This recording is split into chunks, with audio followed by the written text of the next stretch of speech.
numéro, mais je veux que vous reteniez le Moussa parce que je suis converti en l'islam maintenant.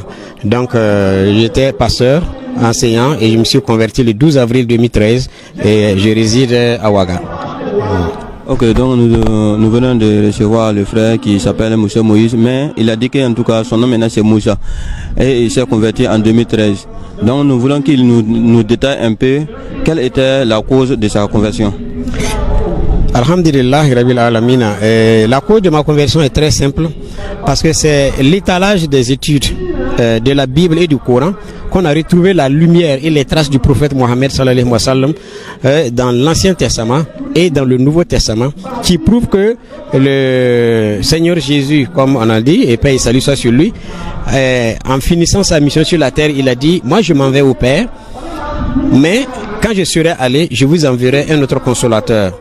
Et quand il sera venu, c'est lui qui vous conduira dans toute la vérité, c'est lui qui vous donnera, il vous donnera les points à suivre, et c'est lui qui prendra de tout ce qui est à Dieu, tout ce qu'il aura entendu à Dieu, et il vous le communiquera. » Donc c'est ça, ce verset qui m'a beaucoup révolutionné, et je voulais savoir qu'est-ce que ça veut dire ce verset.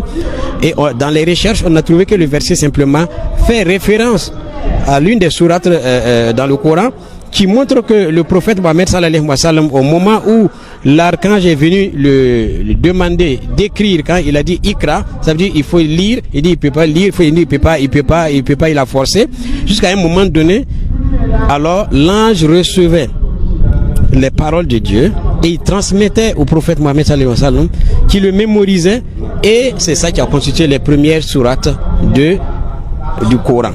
Donc c'est dans ça que l'équivalent de ce verset est l'équivalent de Jean 17 qui dit que un autre consolateur viendra et quand il serait venu, il vous conduira dans toute la vérité. C'est-à-dire que c'est Jésus qui parlait. C'est-à-dire Jésus ne pouvait pas nous conduire la vérité. Pourquoi? Parce que lui il avait un but. Le but de Jésus était simplement venir éclairer les gens qu'il y a Dieu, de laisser les idoles, de laisser les fétiches, de laisser toutes sortes de choses et savoir qu'il y a Dieu. Lui, il a réparé le chemin, mais celui qui va nous conduire à Dieu, c'est le prophète Mohammed sallallahu alayhi wa sallam. Et il dit qu'après lui, il n'y aura plus une autre personne. Donc, si la Bible parle, alors il faut le chercher. Je n'ai trouvé aucun pasteur qui m'a révélé cela, qui chaque fois on se réfère au Saint-Esprit. Le Saint-Esprit n'est rien d'autre que l'archange qui prend ce qui est à Dieu et qui donne au prophète, et le prophète maintenant établit maintenant le Saint-Coran. Donc le Saint-Coran n'est pas venu pour l'islam, mais c'est pour toute l'humanité, pour qu'il soit sauvé et retrouver vraiment la paix à l'au-delà. Donc nous avons compris vraiment le frère Moïse qui vient de donner les détails par rapport à sa conversion. Maintenant, nous voulons qu'il nous dise vraiment, avant sa conversion, les églises que lui il a eu à fréquenter, les formations qu'il a eu à faire au Burkina ou bien à l'extérieur, s'il peut nous dire cela, Inch'Allah. Très bien, et alhamdulillah Rabbil Alamin. Effectivement, j'ai été pasteur au Centre international d'évangélisation depuis 1983, pendant la Révolution, avec un pasteur, on a nommé le pasteur Karambiri, j'ai été avec lui. Ensuite, je suis sorti là-bas et je suis allé faire d'autres études. Je suis allé à l'Union internationale des chrétiens. Et de là-bas encore, j'ai eu des bourses. Je suis allé en Italie, je suis allé en Jérusalem, je suis allé en Judée, en Samarie. On m'a fait visiter tous ces coins et c'est là-bas que je suis resté faire les études pendant 2-3 ans. Et je suis reparti encore une deuxième fois pour continuer et la Bible et le Coran, et dans les études théologiques uniquement rien que la Bible et le Coran, pour savoir réellement quelles sont les vraies vérités qui se trouvent dedans. Donc dans ça que en tout cas j'ai œuvré, et c'est de là maintenant que je suis nommé pasteur enseignant avec l'Union internationale des chrétiens. Voilà, vraiment, on voit qu'en tout cas, bien avant votre conversion, vous savez que vous avez toute une équipe derrière vous. Vous avez beaucoup de fidèles chrétiens qui vous suivaient, qui vous écoutaient à tout moment.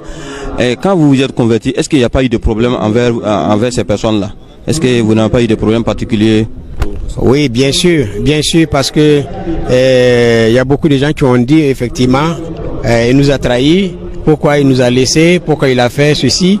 Mais moi, en fait, je les ai fait comprendre simplement que je ne suis pas en train de lutter contre les hommes, ni la théorie des hommes, ni leurs choses, mais c'est ce qui est écrit dans la Bible et ce qui est écrit dans le Coran que je suis en train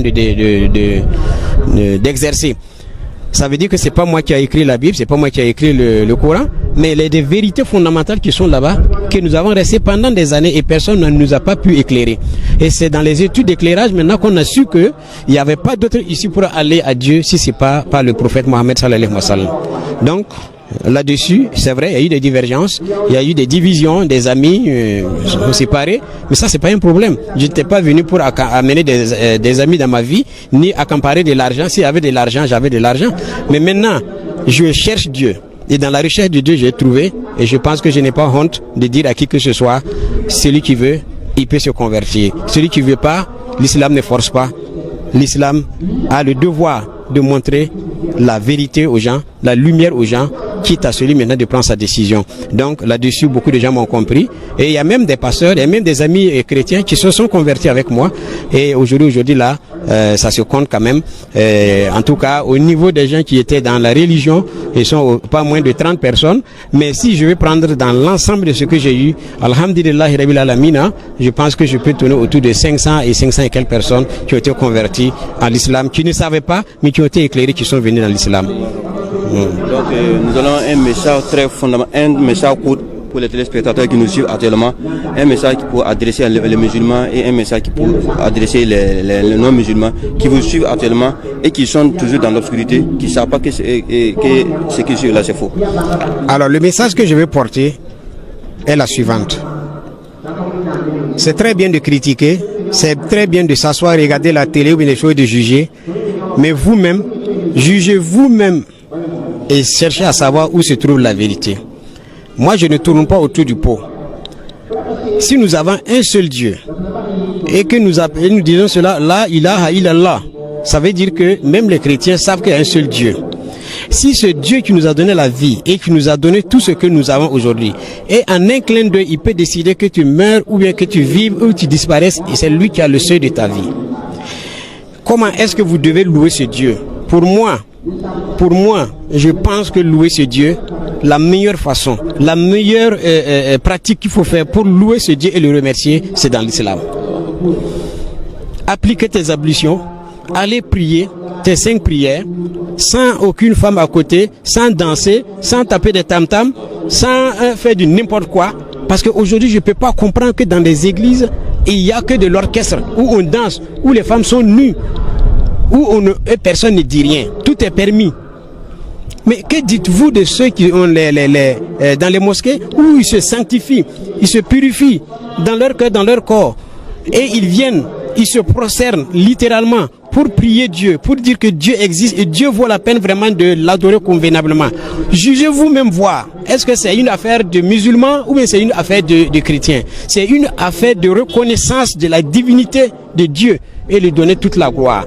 Je ne parle pas en tant que musulman, je ne parle pas en tant que chrétien, mais je parle de vous-même, de juger, voir où se trouve la vérité entre quelqu'un qui danse pour louer Dieu et quelqu'un qui se prosterne à terre dans la sanctification pour reconnaître la grandeur de Dieu. Je pense que j'ai fait le choix et le meilleur choix, c'est l'islam, et c'est l'islam qui va conduire toute l'humanité vers Dieu, vers Annabi Issa et vers Annabi Muhammad sallallahu alayhi wa sallam.